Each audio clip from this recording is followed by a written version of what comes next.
Alhamdulillahi ala ihsani wa syukru lahu ala taufiqi wa amtinani. Asyhadu an la ilaha illallah wahdahu la syarika lahu ta'ziman li sya'ni wa asyhadu anna Muhammadan abduhu wa rasuluhu da'i ila ridwani. Allahumma shalli alaihi wa ala alihi wa ashabihi wa ikhwani.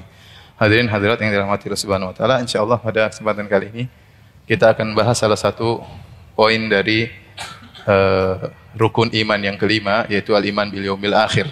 Beriman tentang adanya hari akhirat. Dan di antara poin tersebut adalah beriman tentang tanda-tanda hari kiamat, ya. Tentang adanya yang disebut dengan asyratus saah, tanda-tanda hari kiamat. Ya, jadi tanda-tanda hari kiamat.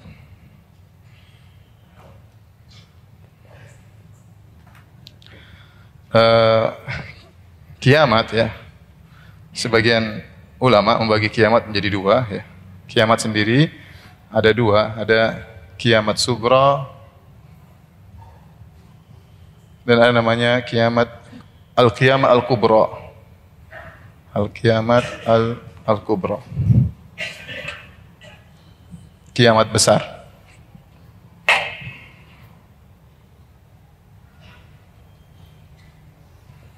Yang dimaksud kiamat sughra adalah kematian, ya.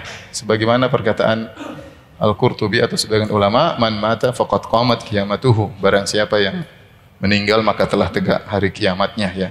Kenapa dia sudah berpindah dari alam dunia kepada alam akhirat, ya.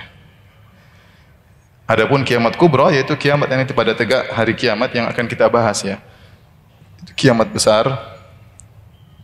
Inilah yang akan kita bahas tentang tanda-tandanya. Apa hikmahnya Allah kasih tanda-tanda hari kiamat? Hikmahnya sebagai peringatan kepada hamba-hambanya bahwasanya kiamat itu benar adanya. Kenapa? Karena kapan hari kiamat nggak ada yang tahu, nggak ada yang tahu. Ya, dalam hadis, dalam Al-Quran menjelaskan tidak ada yang tahu, ya.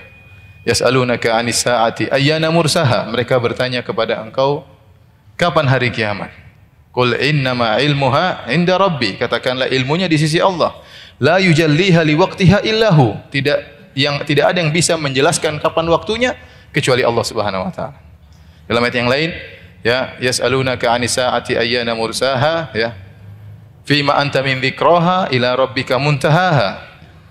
Mereka bertanya kepada engkau tentang kapan hari kiamat, ya, katakanlah siapa engkau untuk mengetahui harinya? Yang tahu hanyalah Allah Subhanahu wa taala. Kemudian juga dalam Al-Qur'an Allah berkata, inna sa'ata atiyatun akadu ukhfiha litujza kullu nafsin bima tas'a. Sungguhnya hari kiamat akan tiba, akadu ukhfiha, hampir-hampir aku sembunyikan. Kata sebagian ahli tafsir, kalau boleh Allah sembunyikan untuk dirinya, dia pun tidak tahu, Allah akan sembunyikan. Tapi Allah pasti tahu. Karena Allah yang menciptakan hari kiamat. Ya, saking Allah sembunyikan. Ya, akadu ukhfiha, hampir-hampir aku sembunyikan, enggak ada yang tahu. Kalau boleh aku sembunyikan dari diriku, aku akan sembunyikan. Tapi Allah, hanya Allah yang tahu. Artinya untuk mengetahui kapan hari kiamat ini benar-benar tidak ada yang tahu kecuali Allah Subhanahu wa taala. Makanya waktu Nabi SAW ditanya oleh malaikat Jibril, "Fa akhbirni anis saah." Wahai Muhammad, kabarkanlah kepadaku kapan hari kiamat.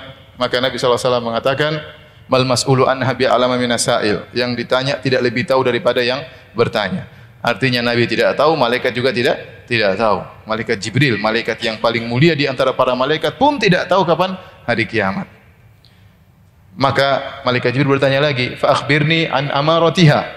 Kabarkanlah kepadaku tentang tanda-tandanya. Baru Nabi sebutkan di antara tanda-tanda, antalidal amatu rabbataha. Kau melihat ada budak melahirkan tuannya, wa antarul hufatal uratal li'alah ri'asya yatawalluna fi bunyan. Kau akan melihat ada para penggembala kambing tidak pakai alas kaki, tiba-tiba mereka berlomba-lomba dalam membangun bangunan yang tinggi. Intinya Nabi hanya mengkabarkan tentang tanda-tanda hari kiamat.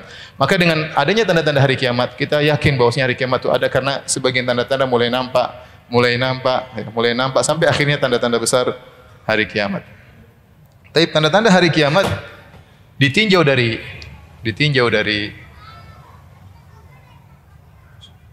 jaraknya kepada hari kiamat, pada tibanya hari kiamat, dibagi menjadi dua, ya. Tanda-tanda besar, tanda-tanda kecil. Tanda-tanda kecil sama tanda-tanda besar.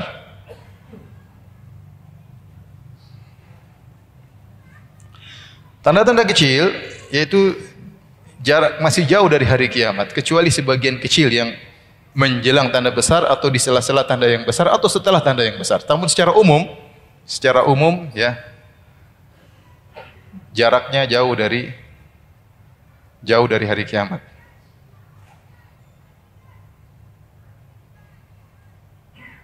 Adapun tanda-tanda besar yaitu menunjukkan sebentar lagi hari kiamat.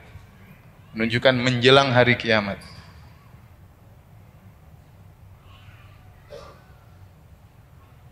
Hanya saja para ulama mengatakan di antara tanda-tanda besar yaitu memiliki keanehan yang luar biasa yang tidak wajar tanda-tanda tersebut, seperti Dajjal, seperti turunnya Nabi Isa, matahari terbit dari barat. Ini suatu yang tidak wajar, ya, tanda-tanda yang aneh yang tidak wajar, maka digolongkan tanda-tanda besar. Tanda-tanda kecil hari kiamat secara umum jaraknya jauh dari hari kiamat juga dibagi bisa menjadi 3 ya. Ini juga bisa dibagi menjadi 3. Yang pertama telah terjadi dan selesai. Yang kedua sedang berlangsung.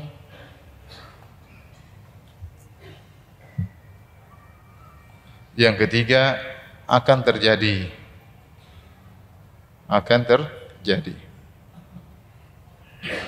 Telah terjadi dan selesai ya. Misalnya apa? Contohnya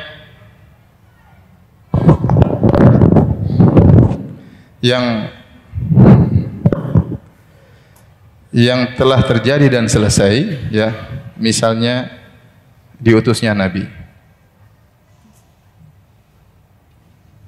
Jadi tanda-tanda hari kiamat dikumpulkan oleh sebagian ulama seperti dalam risalah Asyratus Sa'ah karya Yusuf Al-Wabil, kalau enggak salah tesis di Saudi Arabia, dia yang kumpulkan sekitar 50 atau 60 tanda-tanda kecil hari kiamat. Tanda-tanda hari kiamat banyak, tapi hadis-hadisnya kebanyakan adalah hadis-hadis dhaif dan hadis palsu. Kalau di filter, diseleksi hanya hadis-hadis yang sahih, maka sekitar 50 sampai 60 tanda-tanda kecil hari kiamat ya. Dan tanda-tanda tersebut bisa kita klasifikasikan menjadi 3. Yang pertama diutusnya Nabi sallallahu alaihi wasallam, ini sudah selesai. Nabi sallallahu alaihi wasallam berkata, "Bu'itsu ana wa sa'aka hataini." Aku diutus dengan hari kiamat seperti ini. Nabi menggandengkan. Diutus Nabi sallallahu alaihi wasallam. Kemudian juga dalam sebagian riwayat di antaranya wafatnya Nabi. Itu juga tanda-tanda hari kiamat. Wafatnya Nabi sallallahu alaihi wasallam. Di antaranya terbelahnya bulan. Kata Allah Subhanahu wa taala, "Iqtarabatis sa'atu wa ansyaqqal qamar."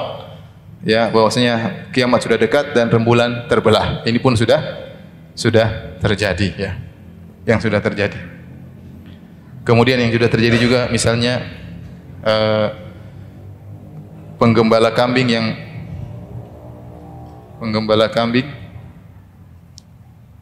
yang membangun bangunan yang tinggi, yang berlomba membangun bangunan yang tinggi.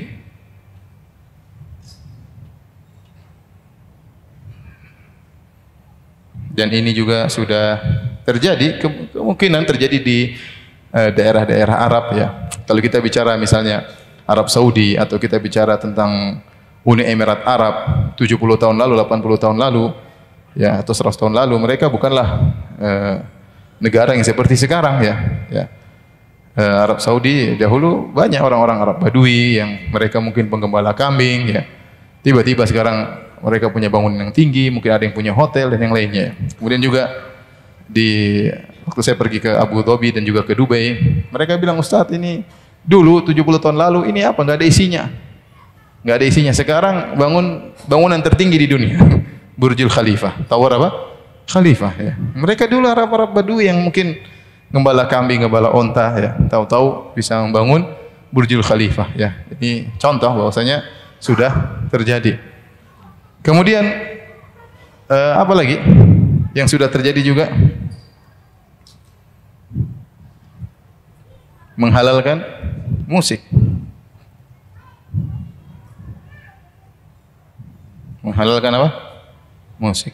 Terus apa lagi? Sutra bagi lelaki. Bagi apa?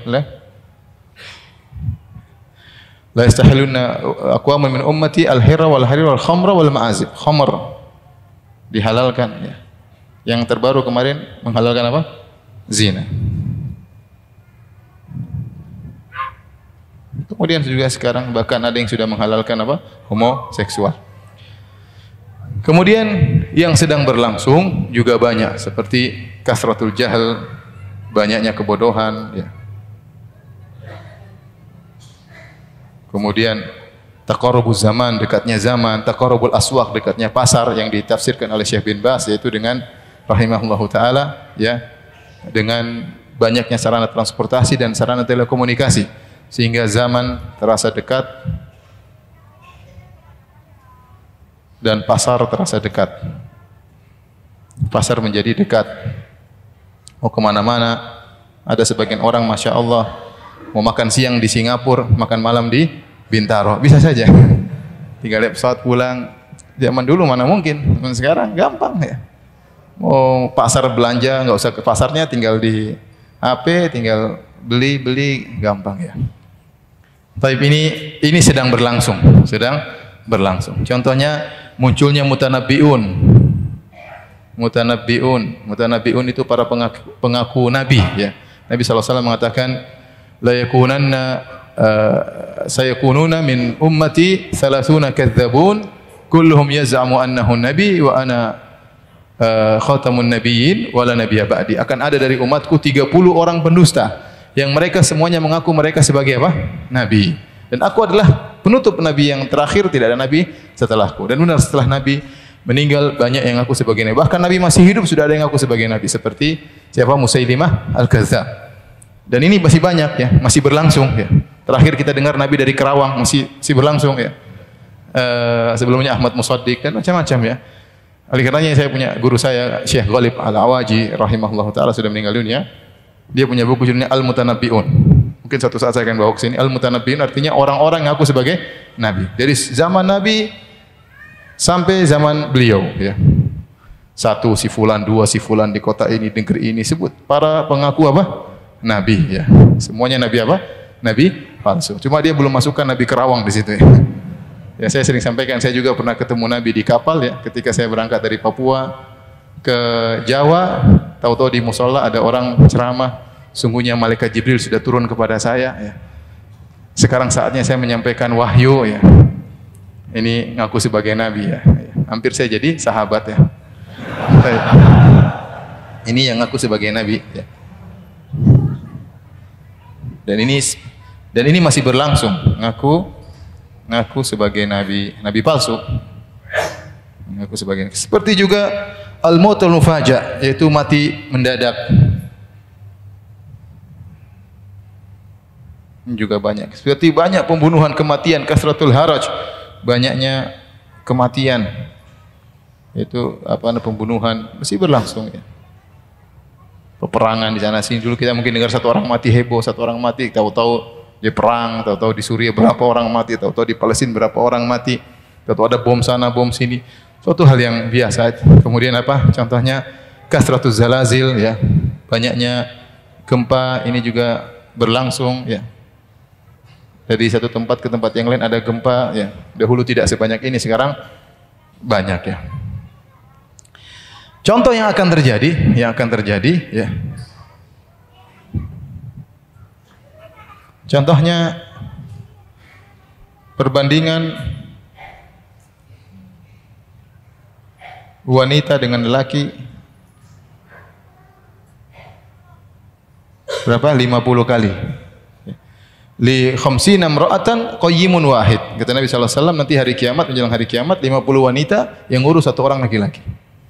Subhanallah, saking banyaknya perempuan. Laki-laki dikejar oleh puluhan wanita. Apakah antum akan mendapatkan zaman tersebut? Ini masa depan, sekarang belum. Dan itu mungkin terjadi ya.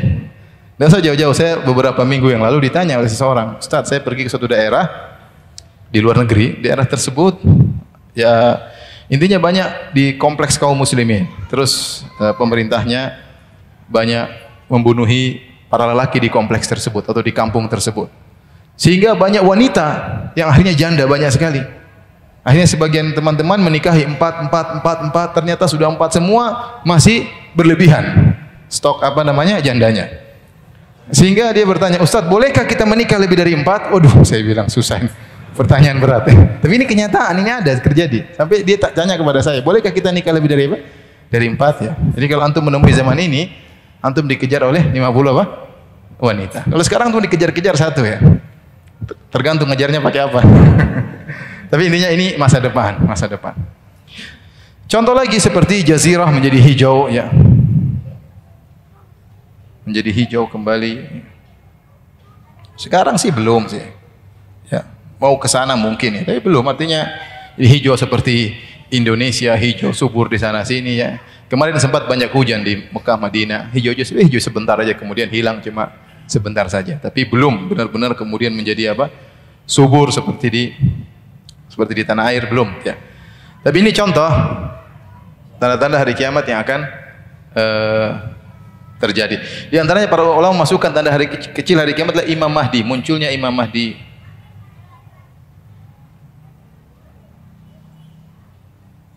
Munculnya Imam Mahdi. Imam Mahdi dia munculnya menjelang hari kiamat, bergandengan dengan munculnya Dajjal, turunnya Nabi Isa alaihissalam. Tapi para ulama kenapa memasukkan dia dalam tanda-tanda kecil? Karena Imam Mahdi adalah sosok yang biasa, bukan suatu yang keluar daripada kebiasaan normal. Dia seorang khalifah yang soleh kemudian memimpin. Beda dengan Dajjal yang luar biasa. Imam Nabi Isa turun dari langit ya, yang kejadian-kejadian luar biasa spektakuler yang keluar daripada kondisi normal. Ya, khawariqul adah. Makanya para ulama masukkan Imam Mahdi termasuk dalam tanda-tanda kecil hari kiamat. Meskipun dia menjelang hari kiamat karena kondisi dia yang normal saja, biasa saja ya. Tidak ajaib seperti Nabi Isa, Dajjal, Ya'juj Ma'juj yang keluar dari kondisi normal. Contoh yang masih berlangsung juga misalnya memberi salam hanya kepada yang kenal. Hanya kepada yang dikenal.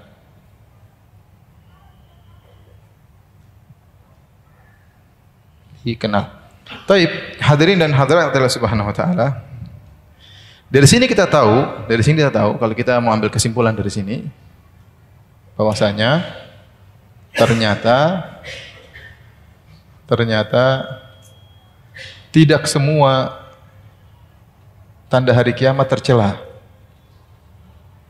Hari kiamat tercela. Tidak semua tercela. Diutusnya Nabi tidak tercela, nikmat. Ya. Terbelahnya bulan, mukjizat yang menunjukkan kebenaran Rasulullah sallallahu alaihi wasallam. Jadi tidak semua tanda hari kiamat kemudian apa? Tercela. Ini yang harus kita perhatikan. Sebagian orang menyangka semua tanda hari kiamat tercela. Makanya ketika para ulama bahas tentang wa antarul hufatal uratal alata yatatawaluna fil bunyan ri'a asya'i yatatawaluna fil bunyan. Kau lihat ada sekelompok pengembala kambing yang tidak pakai alas kaki, berpakaiannya kurang, tidak berpakaian, tiba-tiba berlomba-lomba dalam bangun bangunan. Apakah dia tercela atau tidak membangun bangunan yang tinggi? Secara hukum asal tidak tercela. Tidak tercela, enggak ada masalah. Orang bangun bangunan tinggi kalau bermanfaat. Hotel-hotel di kota Mekah, kota Madinah bermanfaat bagi jemaah haji, jemaah umrah, enggak ada masalah. Cuma kata mereka mungkin ada celaan di sini dari sisi ya tatawalun, yaitu berlomba-lomba. Mungkin ada mubahat, bangga-banggaan nih. Kalau itu tercela. Bangga-banggaan, saya yang paling bangun paling tinggi, saya yang paling mewah hotel saya, bangga-banggaannya tercela. Tetapi membangun hotel tinggi enggak ada masalah, ya. Enggak ada dalil yang melarangnya, ya.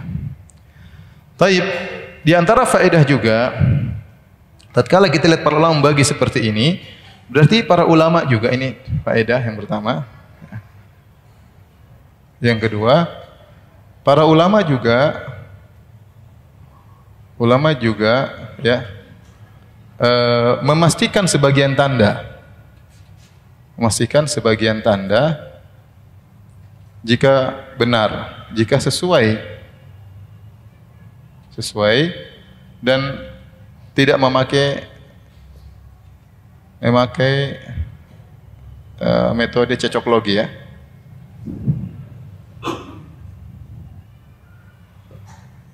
Dan itu diperbolehkan kalau memang benar-benar tandanya pas, ya. Ya, kalau benar-benar tandanya pas tidak jadi masalah, ya. Seperti Asma binti Abu Bakar. Asma binti Abu Bakar radhiyallahu taala anha ketika didatangi oleh Hajjaj bin Yusuf As-Saqafi, Maka Asma berkata kepada Hajjaj, sungguhnya Nabi telah menyampaikan kepada kami, inna fi Tsaqif ya kadzaban wa mubiran. Bahwasanya dari Tsaqif ada dua orang, satunya pendusta, satunya kejam. Yang pendusta kami sudah tahu. Berarti ini tentang hari kiamat, yaitu Mukhtar bin Abi Ubaid As-Saqafi yang mengaku sebagai nabi, juga dari Tsaqif. Dan kata Asma, kami sudah tahu yang satunya. Adapun mubir yang kejam, saya rasa engkau orangnya. Hajjaj bin Yusuf As-Saqafi hanya diam, kemudian dia pergi. Di sini Asma menerapkan hadis Nabi pada kenyataan yang ada. Bahwasanya yang Nabi maksud adalah engkau salah satunya. Dan ini boleh kalau memang sesuai dengan dalil dan pengkabaran Nabi sallallahu alaihi wasallam. Sebagaimana Syekh bin Baz mengatakan misalnya taqarrubuz zaman, taqarrubul aswaq ya, maksudnya dekatnya pasar, dekatnya zaman, maksudnya teknologi yang ada sekarang, transportasi yang mudah, sarana informasi yang mudah, maka zaman terasa dekat. Yang dulu tidak seperti itu, kemudian juga pasar terasa dekat yang dulu tidak seperti itu. Syekh bin Baz mengatakan itu yang dimaksud oleh Nabi sallallahu alaihi wasallam. Jadi kalau pas tepat enggak ada masalah. Tapi yang jadi masalah kalau kita maksa-maksakan. Maksa-maksakan tanpa ada dalil. Contoh seperti nanti disebut dalam ciri-ciri Imam Mahdi ya. Bahwasanya Imam Mahdi muncul dalam satu hadis yang diperselisihkan, sebagian ulama mengatakan sanadnya hasan qawi ya. Bahwasanya Imam Mahdi muncul tatkala ada seorang khalifah yang meninggal, kemudian abna khalifah, ada 3 orang putra-putra khalifah memperebutkan kanz di Ka'bah. Mereka memperebutkan. Tatkala mereka sedang memperebutkan, tiba-tiba yang datang Imam Mahdi kemudian mengalahkan mereka semuanya. Nah, mulailah para dai cocoklogi mengkait-kaitkan. Oh, itu maksudnya adalah Raja Abdullah. Ini saya sudah dengar sejak dulu. Itu yang meninggal maksudnya Raja Abdullah. Nanti kalau dia meninggal, anak-anaknya bertengkar. Saat itu muncul Imam Mahdi. Imam Mahdi muncul berarti Dajjal sudah muncul. Entar lagi Dajjal keluar ya. Ternyata Raja Abdullah rahimahullah meninggal dunia, tidak ada ribut-ribut, tidak ada pertengkaran tiga anak khalifah, tidak ada emas diperebutkan di Ka'bah. Salah, ternyata ramalan mereka apa? Salah. Sekarang mereka meramal lagi. Yang dimaksud dengan khalifah di situ adalah Malik Salman. Nanti Raja Salman meninggal, 3 anak khalifah bertengkar. Raja Salman laki-laki, saya tidak tahu 3 orang siapa aja. Bertengkar nanti suatu saat kalau Raja Salman meninggal, nanti kalau mereka bertengkar muncul Imam Mahdi. Ini maksa-maksa, kita bilang dari mana ente dalilnya? Ya. Akhirnya mereka mengadakan metode cocokologi yang dipaksa-paksakan sehingga mengantarkan seorang benci kepada suatu negara, benci kepada suatu kelompok misalnya, dan membenarkan sesuatu yang tidak jelas. Contoh mereka mengatakan, dulu waktu ISIS keluar, sebagian mereka mengatakan itulah Imam Mahdi. Kenapa ciri-ciri Imam Mahdi? Dia membawa bendera-bendera hitam, panji-panji hitam, dan ISIS benderanya apa? Hitam. Baik, apakah sekedar sama benderanya warna hitam kemudian dibilang pasukannya Imam Mahdi? Enggak muncul dari timur misalnya atau dari mana ya? Mereka paksa-paksakan. Ya. Tahu-tahu Abu Bakar Al-Baghdadi sekarang sudah tewas misalnya. Tahu-tahu takfiri, tahu-tahu membunuh orang banyak. Banyak orang terfitnah gara-gara seperti itu. Akhirnya kita sekarang harus membenarkan. Karena Imam Mahdi kalau dia minta bayat harus dibayat.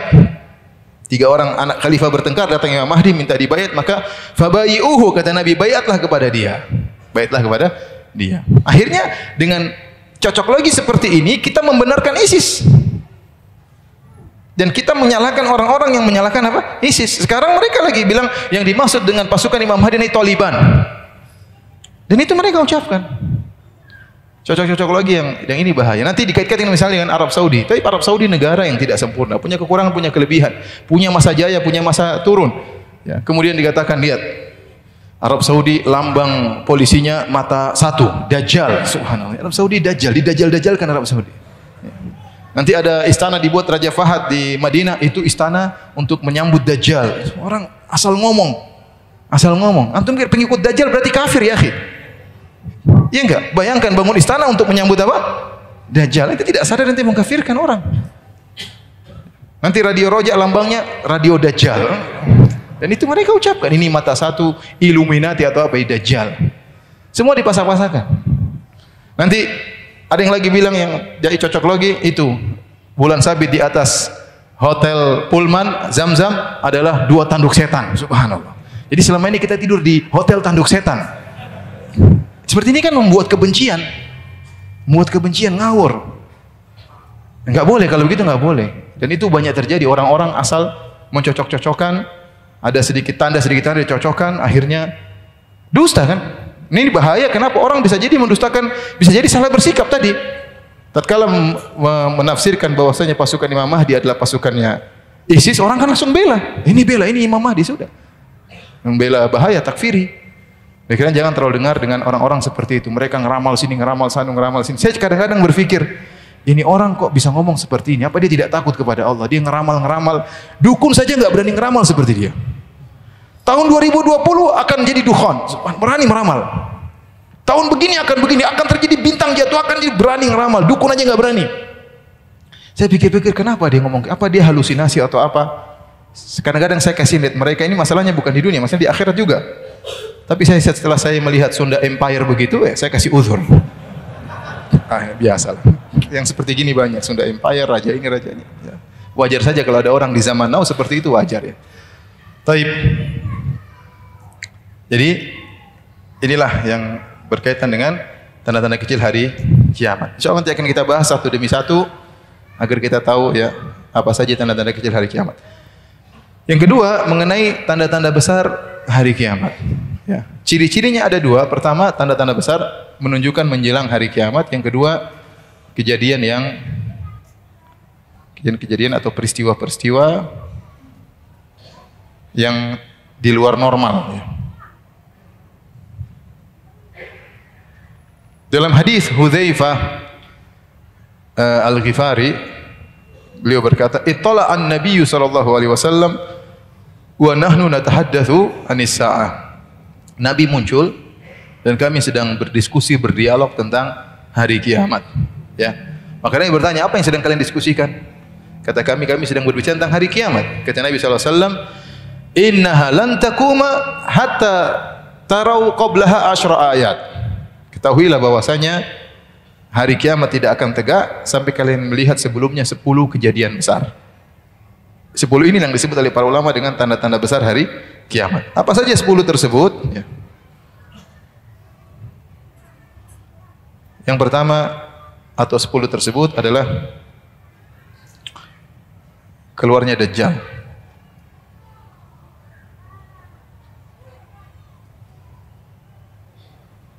Yang kedua, adanya turunnya Nabi Isa alaihissalam. Yang ketiga, apa? Munculnya, keluarnya Ya'juj, Ma'juj. Ya'juj dan Ma'juj.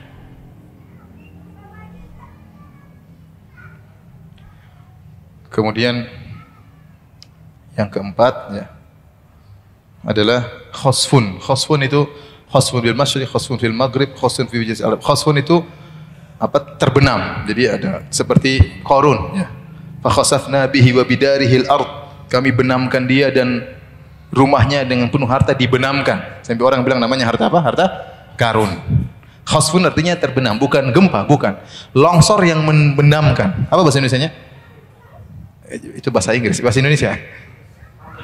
Ambles. Saya kira itu bahasa Jawa, Bu. Ambles. Ambles. Nah, kalau amblas Indonesia, amblas Jawa ya. Amblas di timur, di telan bumi, kemudian 5 amblas di barat bumi, kemudian 6 amblas di Jazirah Arab. Di Jazirah Arab.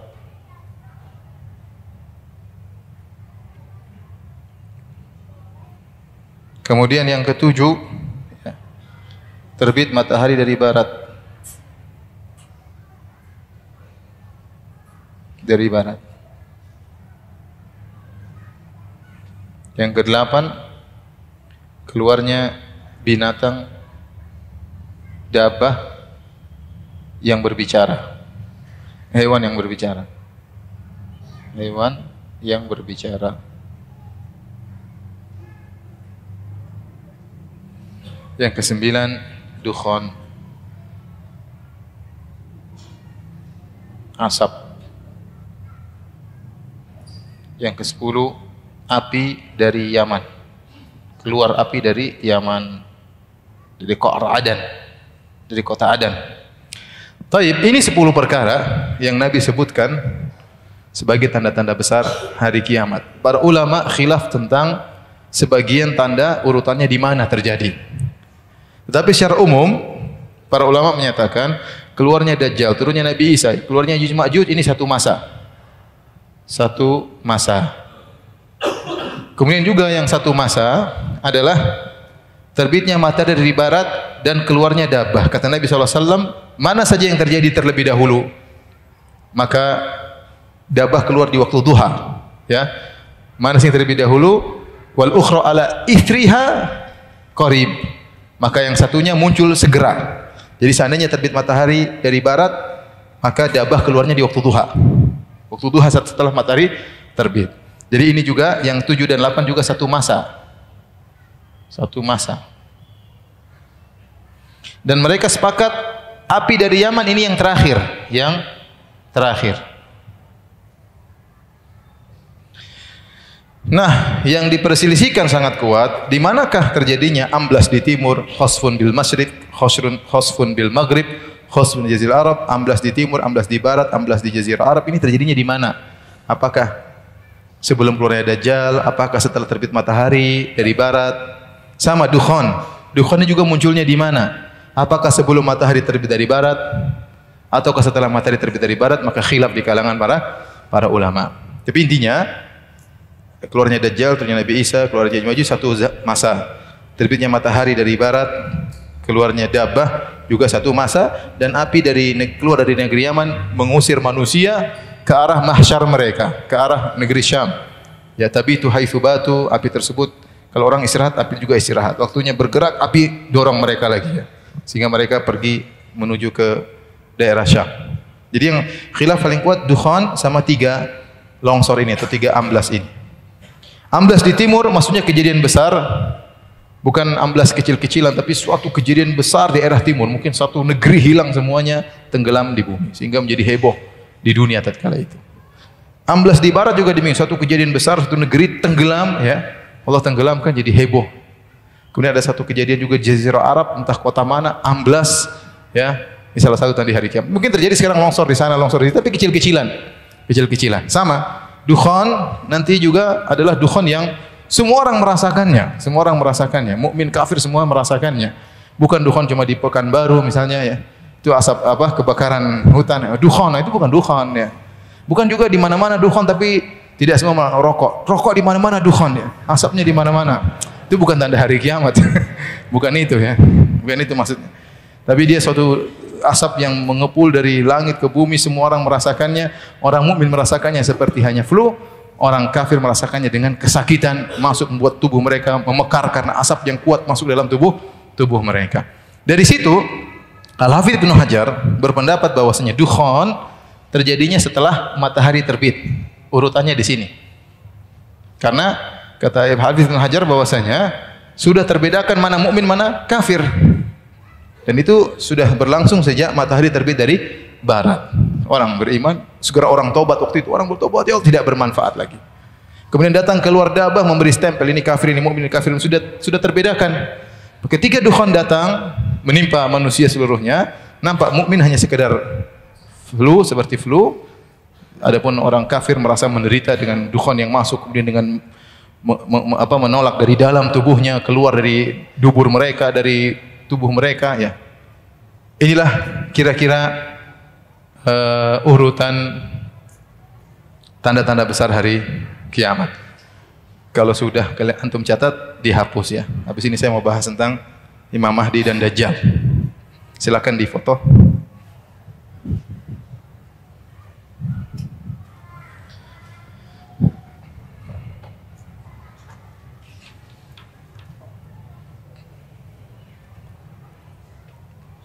Ya kalau sudah hapus saja. Ya, semua hapus.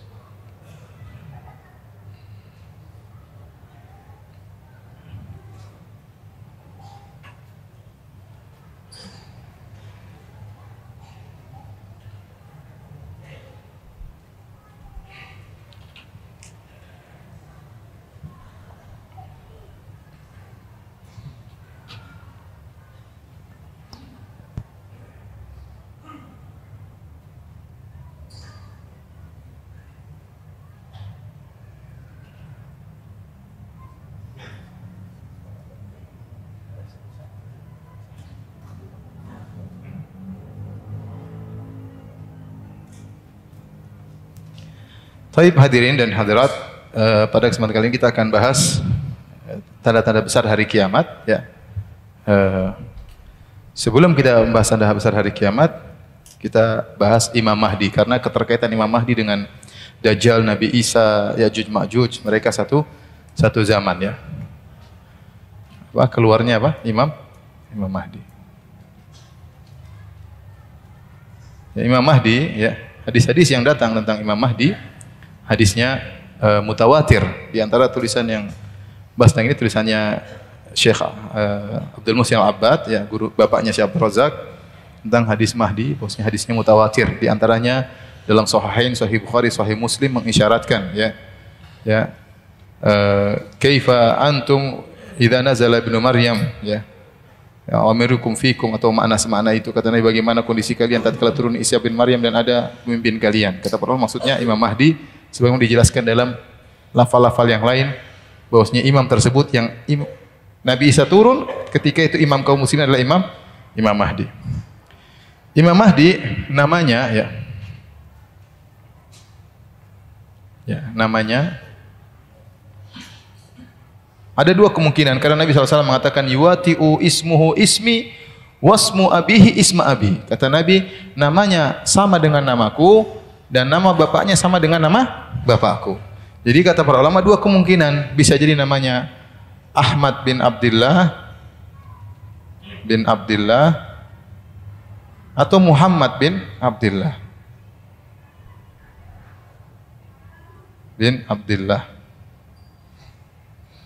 Kedua kemungkinan. Dan Ahmad atau bin Abdullah atau Muhammad bin Abdullah ini semuanya keturunan ya Ali bin Abi Thalib dan Fatimah. Cuma ada dua pendapat ya. Ada yang mengatakan Ahlus Sunnah wal Jamaah mengatakan dari keturunan Al Hasan bin Ali. Adapun Rafidhah mengatakan dari keturunan Al Husain bin Ali. Ini adalah Imam Mahdi. Nah, ini Syiah ya, menurut Syiah.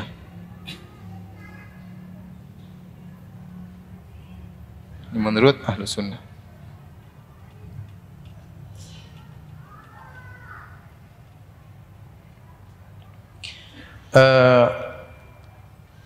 Syiah meyakini Imam Mahdi mereka, ya, yang jadi problem bagi mereka. Mereka meyakini ada 12 imam. Syiah Imamiyah meyakini ada 12 imam yang mereka imani, sebagaimana pernah kita bahas di Masjid As-Sunnah ya.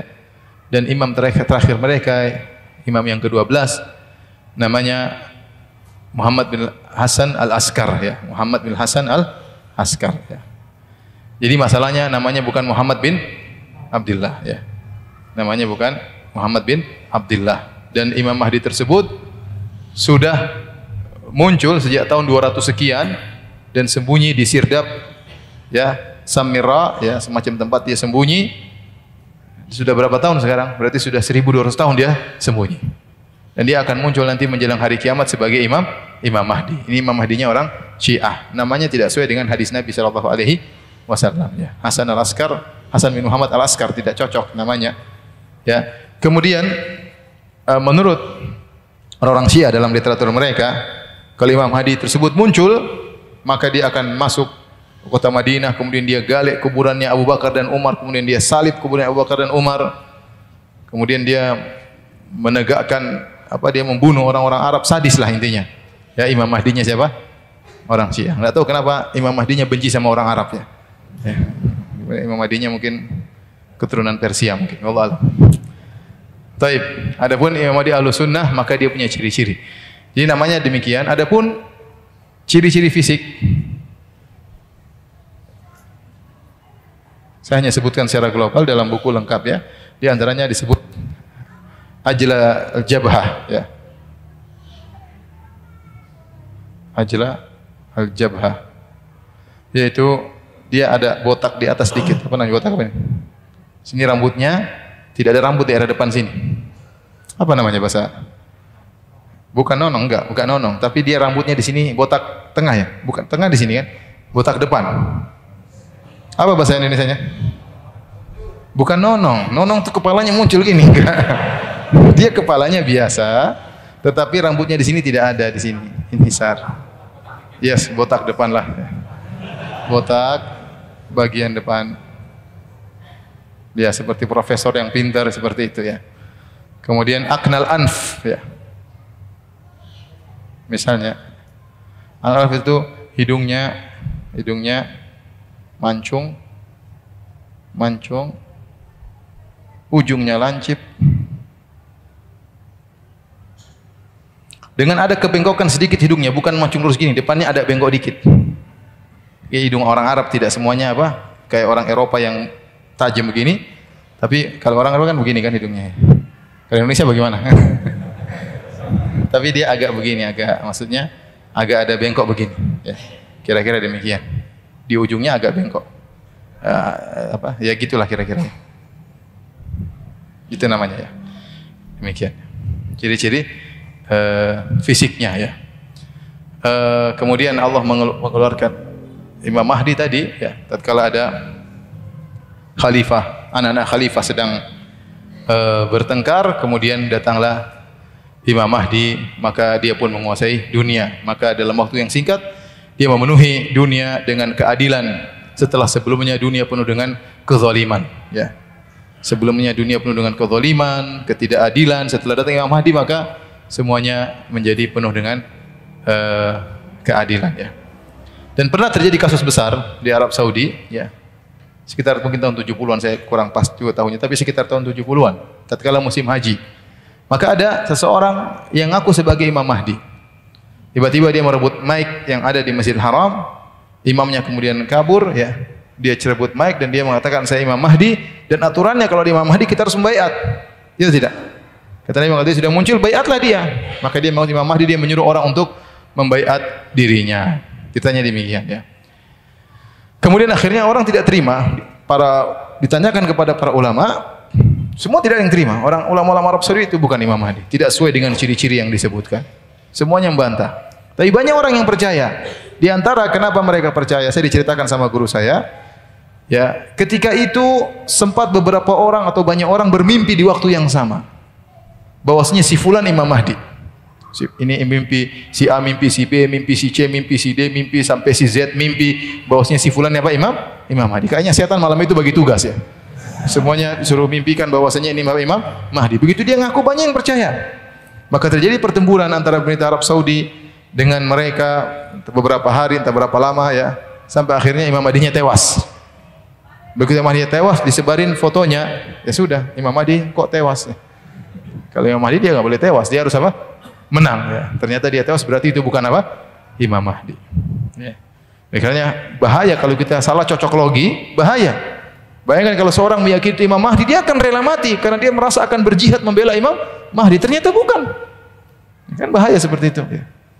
Itulah ternyata bukan Imam Mahdi. Sekarang ada sebagian dai cocokologi dengan terang-terangan mengatakan di YouTube bahwasanya guru saya si fulan telah bertemu dengan Imam Mahdi di Madinah. Umurnya sekarang 39 tahun. Masya Allah. Tahun depan, itu tahun lalu mungkin ngomong gitu. Berarti tahun 2020, ntar lagi kita baiat ya. Dia dibaiat umur berapa? Katanya 40 tahun.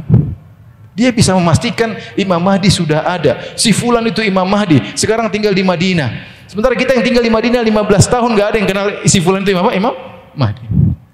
Nggak ada yang kenal dia. Tanya orang Madinah, ada yang kenal Imam Mahdi di sana? Nggak ada. Kalau ada pasti heboh, apalagi zaman sekarang, zaman medsos ya. Jadi dengan berani-berani membuat berita di Indonesia, sudah ada Imam Mahdi sekarang ya. Umurnya sudah berapa? 39. Tahun depan di baiat. Ya, akhi, ngapain bikin berita seperti itu? Jadi kalau Imam Mahdi sudah muncul, sebentar lagi Dajjal apa? Muncul ya. Kenapa ente mau ingin segera hari kiamat? Kita masih belum mau, kita masih ingin beramal soleh. Hari kiamat hari huru hara. Ente pingin ribut-ribut, pingin Dajjal muncul, perang sana perang sini. Kenapa harus begitu? Ya, kenapa bikin orang gelisah? Ya. Sampai sebagian mereka dai cocok lagi daerah berdakwah di suatu tempat, saya juga dakwah di situ. Dia cerita, teman saya cerita, Ustaz kemarin ada dai ke sini ceramah bahwasanya akan semua akan minyak akan habis semacam, akhirnya beli kuda. Ada yang beli kuda. Beli mobil percuma, minyak sebentar lagi habis, meteor sebentar lagi jatuh sudah. Ya akhi, beli kuda, kuda juga mahal sekarang. Ini kadang-kadang menakut-nakuti orang. Akhirnya coba kalau Imam Mahdi sudah umur 39 tahun, sebentar lagi kan perang berarti. Iya. Sebentar lagi di Baiat tahun depan selesai perang. Apalagi Dukhan tahun 2020. Kan repot. Orang bangun rumah nggak jadi. Iya, bikin proyek nggak jadi. Ngapain bikin proyek sebentar lagi Dukhan muncul. Proyek gagal.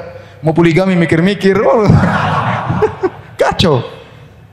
Maksudnya kalau orang salah cocok logi, akhirnya membangun amalan mereka di atas hayalan-hayalan tadi. Ya. Tapi ya nggak usah heran. Sunda Empire sudah muncul ya. Ini nggak usah heran. Taib.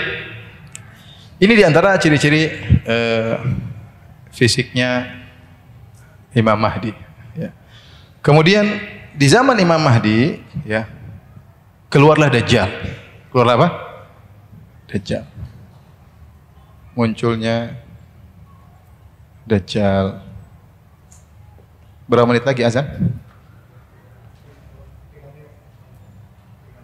3 menit ya. Baik, kita seadanya tentang Dajjal. Dajjal ya, secara bahasa diambil dari kata Dajjal ya.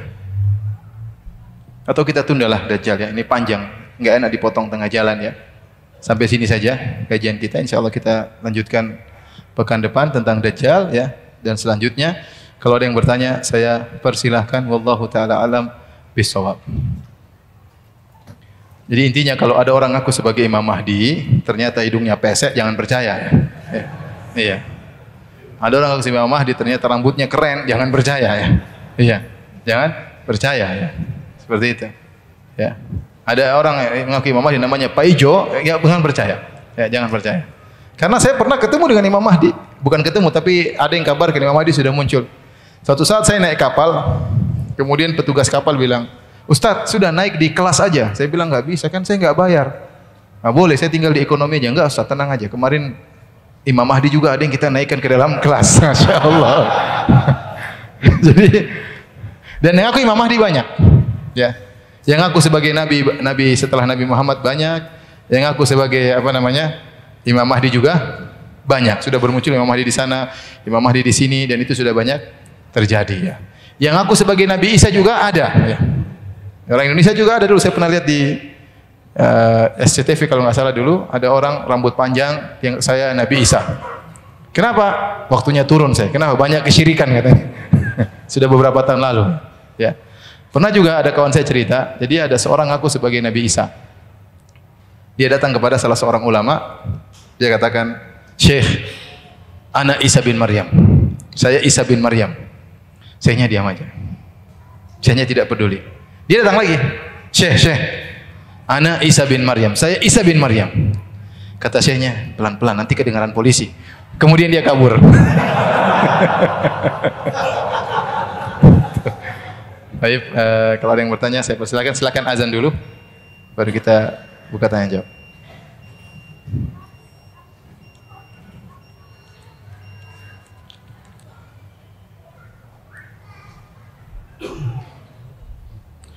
Ini banyak pertanyaan ya, yang bisa saya jawab ya, yang tidak bisa silakan tanyakan kepada ustadz yang lainnya.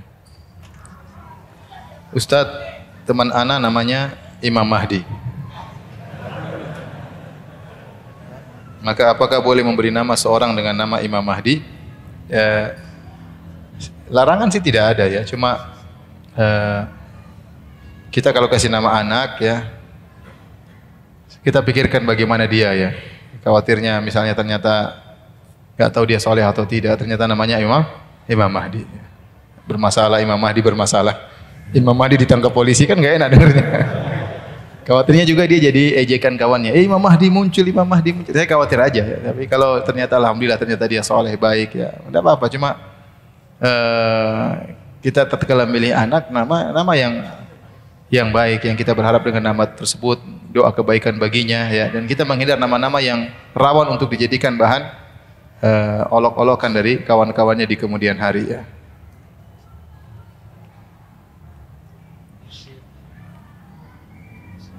Ustadz, afwan keluar dari tema, saya mau tanya. Saya sudah punya istri, tapi saya mencintai perempuan lain.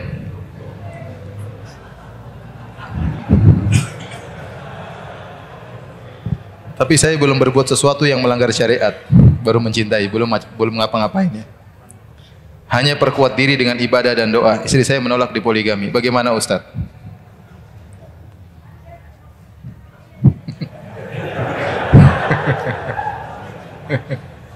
Ini dia perwakilan dari banyak orang. Ya antum anulah rayu istri untuk mengizinkan ya. Mengizinkan ya. Tapi yang penting antum jangan sampai mencintai istri orang, jangan sampai ya. Jangan sampai terkena cinta lokasi ya. Jadi intinya poligami adalah perkara yang halal, tinggal bagaimana kita praktekannya atau melaksanakannya dengan mempertimbangkan maslahat dan mudarat ya. Saya sering sampaikan bahwasanya poligami adalah syariat yang mulia, namun tidak semua orang bisa mengerjakannya. Ya, oleh karenanya seorang ingin mempraktekannya, mengerjakannya, dia harus benar-benar persiapan dirinya baik secara agamanya, secara ilmunya, secara finansialnya, ya, secara fisiknya agar dia bisa menjalani kehidupan poligami dengan baik. Ya saya cuma bilang antum lanjutkan doa antum ya. Lanjutkan doa antum, bertakwa kepada Allah dan nasihati istri ya. Semoga istri bisa menerima. Semoga istri bisa menerima. Allah alam. Apakah boleh menuliskan nama di batu nisan? Takut ada orang yang mengambil batu nisannya jika tidak diberi tanda. Asalnya tidak boleh. Illa yuktab alaiha, yaitu kuburan tidak boleh ditulis-tulisin. Ya. Tidak boleh. Ya. Kemudian kita ganti dengan yang lain. Tanda boleh, tanda dengan batu, dengan apa untuk menunjukkan ini kuburan kita. Tidak harus kita taruh batu nisan. Tidak harus kita taruh batu nisan. Apa segala yang menunjukkan bahwa ini adalah tanda kuburan, ya maka tidak mengapa. Tidak harus batu nisan. Seperti kuburan-kuburan yang ada di Arab Saudi, tidak pakai batu nisan, ya. Tinggal ditaruh tanda batu atau apa, ya, atau ditaruh bata misalnya beberapa yang menunjukkan ini kuburan, maka itu sudah cukup. Tidak harus ditulisi dengan nama tertentu ya. Meskipun sebagian ulama mengatakan kalau darurat boleh ya. Kalau darurat boleh. Misalnya tadi kejadian ternyata kalau tidak ditulisin maka lahan itu akan diambil oleh orang misalnya, ya itu lain cerita. Itu bab darurat. Itu darurat. Tetapi kalau selama tidak darurat maka sebaiknya kita jangan melanggar ya syariat Nabi sallallahu alaihi wasallam. Nabi mengajarkan kepada kita masalah kuburan kesederhanaan. Ya, Nabi mengajarkan kepada kita kuburan kesederhanaan. Kuburan yang sederhana itulah yang mengingatkan kita pada kematian. Jangan kita terpengaruh dengan orang-orang Nasara yang membuat kuburan seakan-akan taman sehingga orang ke situ tidak mengingat kematian, hanya melihat kayaknya keindahan, taman yang indah. Tidak ya. Islam tidak mengajarkan demikian. Islam mengajarkan kuburan yang sederhana. Makanya tidak boleh ditinggikan, tidak boleh dikasih lampu, tidak boleh ditulisin. Cukup dengan tanah sederhana ini. Inilah tempat orang yang sudah meninggal, tempatnya seperti ini. Apakah dia raja, apakah dia presiden, apakah dia memiliki harta yang berlimpah ruah, apakah dia artis, apakah dia terkenal, ujungnya seperti ini. Tetapi kalau kuburan-kuburan kita mewah-mewahkan, bisa jadi kita bangga-bangga dalam hal yang tidak harusnya kita buang-buang uang di situ. Ya, mungkin kuburan sampai biaya mahal ngapain? Banyak orang miskin, banyak orang kelaparan. Ya, dan tidak disyariatkan itu. Para ulama ingatkan ini tasyabuh dengan orang-orang Nasara. Tasyabuh dengan orang Nasara yang tidak ingin mengingat kematian. Kita ini kuburan untuk ingat kematian. Datang kuburan yang sederhana. Bagaimana cerita yang tersebar Syekh waktu Raja Fahad meninggal dunia. Raja Fahad lagi kaya-kayanya Saudi tatkala itu. Dikuburkan dengan sederhana sampai ada seorang pendeta yang masuk Islam gara-gara melihat raja dikuburkan dengan sangat apa? Sederhana. Dikuburkan sederhana. Kain kafan selesai dimasukkan, selesai. Itulah Islam. Ya, itulah Islam. Maka hal-hal yang bisa menunjukkan kemewahan kita jauhi. Jadi saya katakan asalnya kuburan tidak ditulis kecuali darurat. Kalau tidak ditulis kuburan akan diambil misalnya atau tidak diakui, tidak dianggap, ditumpuk dan yang lainnya, itu lain cerita. Selama masih bisa ada solusi yang lain, taruh batu atau yang lainnya, enggak ada masalah.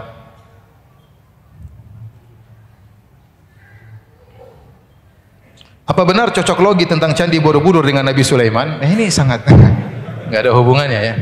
Katanya Nabi Sulaiman Sleman. Apa Sleman? Ya, kalau memang di situ dulu pernah kerajaan Nabi Sulaiman, mestinya ada cewek-cewek luar di situ kan? Berarti suatu negeri, suatu suku di situ ya, paling tidak. Ini enggak ada sedikit pun yang keturunan dari apa? Yang masih tersisa di situ ya. Kemana mereka semuanya? Kok jadi orang Jawa semua? Ya enggak ada hubungannya. Terlalu ini yang nulis seperti ini bikin malu orang Indonesia. Dan membuat marah orang-orang Islam. Mau Nabi Sulaiman di Palestina, kau lempar ke sini ngapain? Ini kan kalau orang Yahudi tahu bahaya loh, nanti kita direbut di sini. Mereka akan tinggalkan Palestina, pergi ke sini. Jangan disebarkan ke orang Yahudi, bahaya.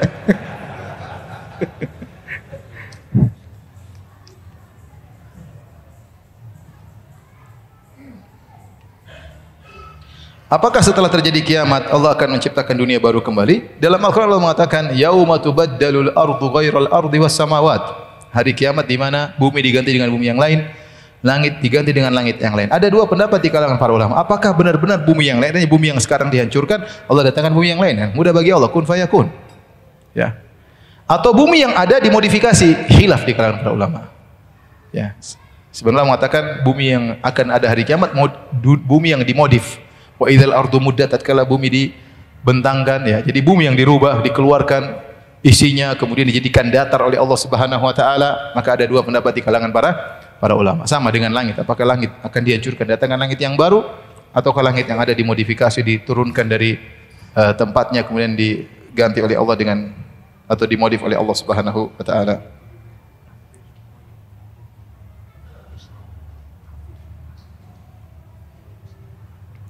Ustaz, mohon bantu mengingatkan kepada para akhwat yang sedang haid dan hadir dalam kajian-kajian, bila sedang berlangsung waktu solat sebelum kajian dimulai agar menempati tempat-tempat di bagian belakang dahulu.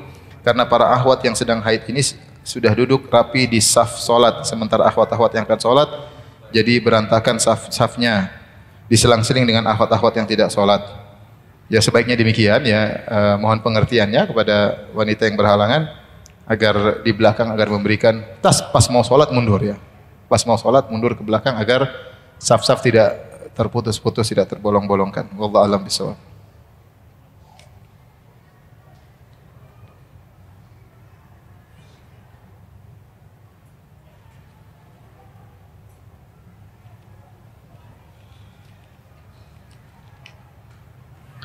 Ustadz, kami satu keluarga faham bahwa musik itu haram. Tapi kakak saya suka musik. Beri nasihat Ustadz. Antum yang nasihati lah. Nasihati pelan-pelan, sabar kakak, doain. Kita kadang kurang doain ya. Ya akhi, yang kasih hidayah siapa? Allah Subhanahu wa taala. Ustaz mau ceramah sampai berbusa mulutnya, kalau tidak kasih hidayah, tidak kasih hidayah. Ya, antum Ustaz menyampaikan, antum mendoain ya. Bangun malam, jangan pelit-pelit doain apa? Kakak, doain adik, doain orang tua belum dapat hidayah.